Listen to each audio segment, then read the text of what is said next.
Hi everyone, I'm going to do a video about how I base my models. Now this is in response to a question someone asked me at the weekend. A friend of mine asked me how I base my models and what I do with them. And in truth it's the same I've always done. When I painted models when I was at school, I would use the same technique. It's effectively just PVA down some sand, paint it and dry brush it.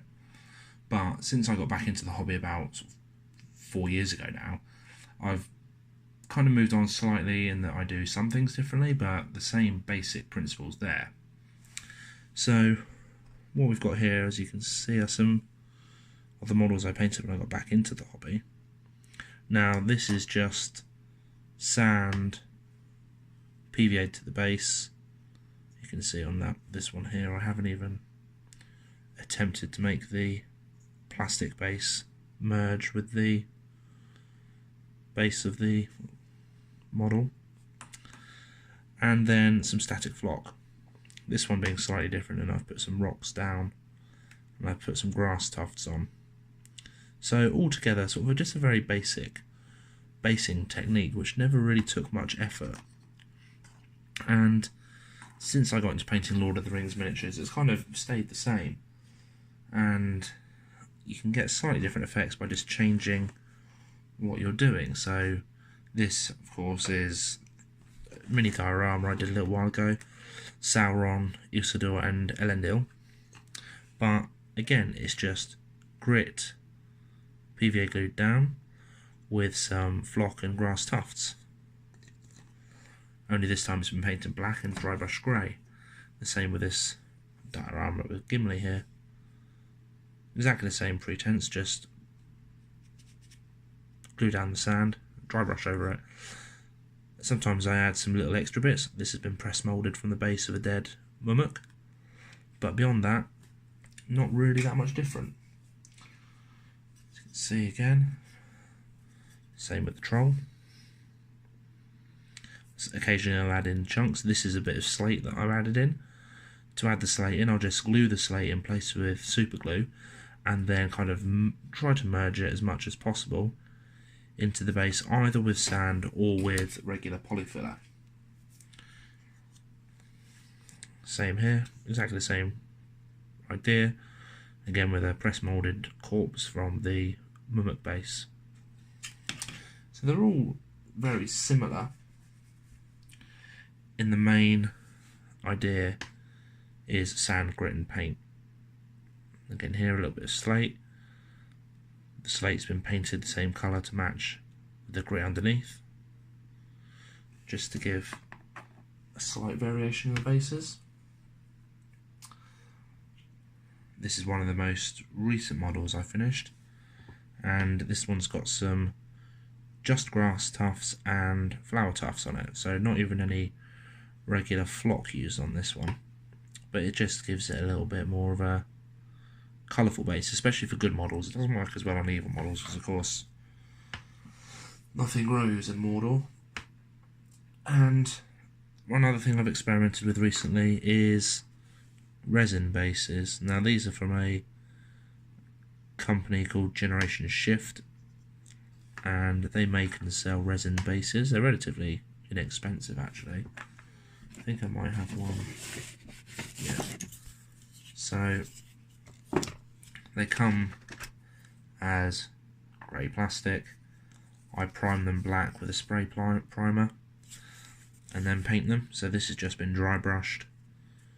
Well, I paint the rock, then dry brush it, paint the stones, dry brush it, dry brush the dirt or the mud. I used a static flock applicator for this actually, and you can see it's standing up quite nicely. But it's just a slightly different way of doing it, and to be honest, I find the Generation Shift ones really easy, but basing a whole army, I've still not quite nailed how to pin them down, and so it can be a little bit weak. So in effect what I'm going to be showing today is how to get your model to effectively look like this guy. So this is a recent figure I painted from the Army of the Dead. I've not got around to finishing off the base simply because I haven't added any tufts or anything to it. I keep meaning to, and I will do eventually, but other projects are keeping me from it. So to get this effect, I use, and I have recently, or actually quite a while ago, bought off eBay basing materials and things like that, and they come in these little packets, and I don't particularly find them great. But this stuff, this is budgie grit from Wilkinson's, and I think it cost me maybe about £1 for a kilo. It does have lumps of shell in there, but sometimes that can give it a little bit of extra texture that you might lack from just using sand. So what I ordinarily do, and I've got a model here to use as an example for you, is a small pot, throw in some PVA glue,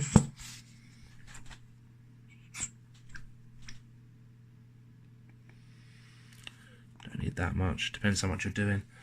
Some people like to base their models before they paint them, some people like to base them after. I can see the benefits to both. Some people like to base them or paint the model and then attach it to the base so it doesn't look like the model's feet are sunk in, which, well, I'll be able to explain in a minute actually, because you'll see it. But personally I don't look that close at a model to worry about it. So PVA in there, water in here. I do sort of like a, what's that, roughly 50-50. Some people say to aim for a milk-like consistency, but I prefer it a little bit thicker, just simply because it's easier to apply. Take it, blob it on your base. Sorry, I can't see that. So this is a cavalry model from the Pelennor Fields starter set. This is just a plain basic Rohan horse. Now, when people talk about the model sinking in, it's because I'm painting up to the edge, and you can see there it's losing part of its hoof. And yes, it can look a bit silly sometimes. It can make the model look like it's sunk into the earth, but you can often, let's wipe away any excess there, often just get away with it. I mean, does it really matter? Cavalry do sink into the mud as they charge through. Just ask the French what happened at Agincourt. Right, so then scrape off any excess stuff just around the edges, just so that it doesn't adhere to that. We've got almost full coverage. Just add a little bit more on the edge around the corner here. Right, so there we go. Apologies if the shot went a bit bad as I was doing that. Put that straight into here. So I normally just like come in at an angle a little bit, and you can leave it to soak in. It doesn't really make much difference. My brother's before, he has added the sand, let it dry, and then added another layer in sort of patches, which gives a kind of like separate level and makes the ground look uneven, which does look quite nice. But I generally just throw this on, shake it off if there's any patches where it looks like it's a bit thin, and voila. Now you can see, like, that's what people mean about the hoof sinking, and it is, if it's something that worries you. Just come along with a damp brush and just push the sand out of the way if you're really that worried about it. Personally, I'm not. Get the sand off there, and that's essentially it. So grits on the base, leave it to dry. I normally leave it overnight. There are benefits sometimes of doing this before you undercoat the miniature, so then you're actually undercoating the sand as well. I think it's a good idea. I just often can't be bothered waiting that long. So you leave that to dry, and then once it's dry you'll need to give it a base coat. So I use these Americana paints. They're cheaper acrylics, and I'm pretty sure I got these from Hobbycraft, although I'm sure you can get them from the works as well. if you're in the UK. They're only a couple of £, and it's cheaper than using your Games Workshop or Vallejo paints, because if you're using them to base, you're going to spend a fuck ton of money on it when you don't really want to. So once this base is dry, oh, didn't want to do that, turn out the lights, there we go.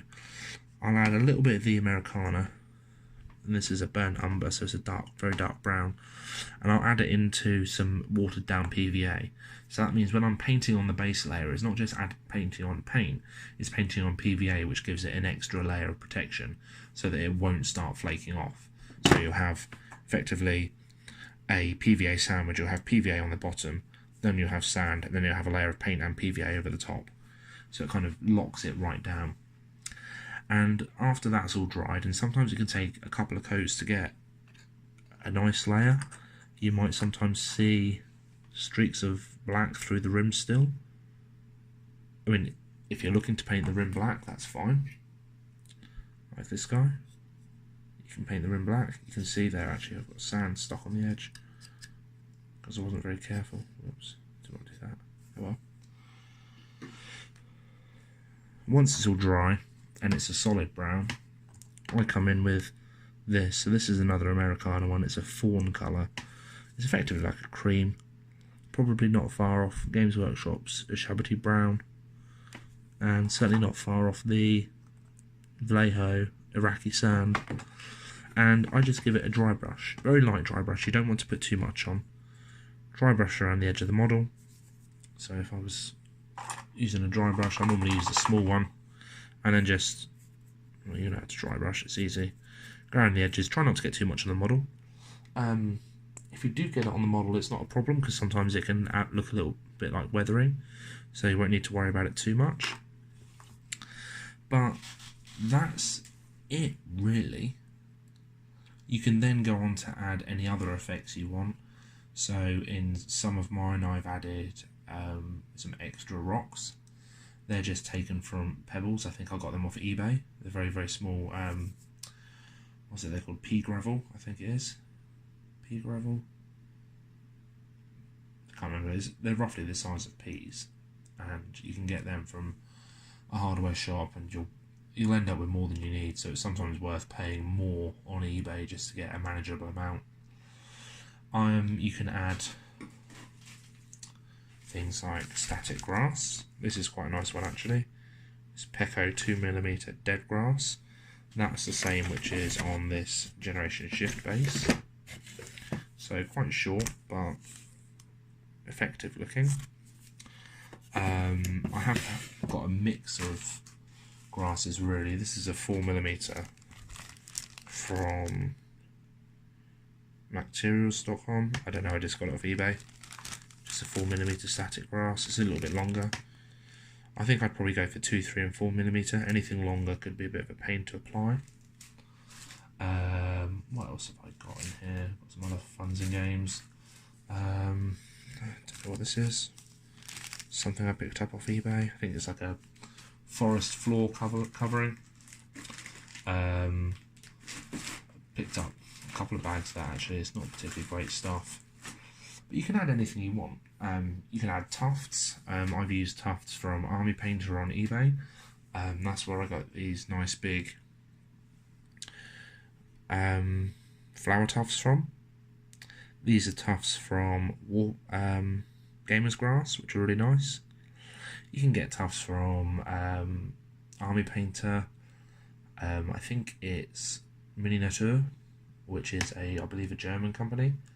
You can get tufts from a lot of places, but really you just got to pick the ones that fit the theme of your army and then stick to that theme throughout, or at least as loosely as much as you can. That's effectively it. I mean, I would wait for this to dry, paint it, and should give you an example, but it's pointless because it's just a coat of this, a couple of coats of this, and then a dry brush of this. There's not really much to it. I hope this helps some people. I know I certainly feel that after you've based a model, that's when it really starts to look good.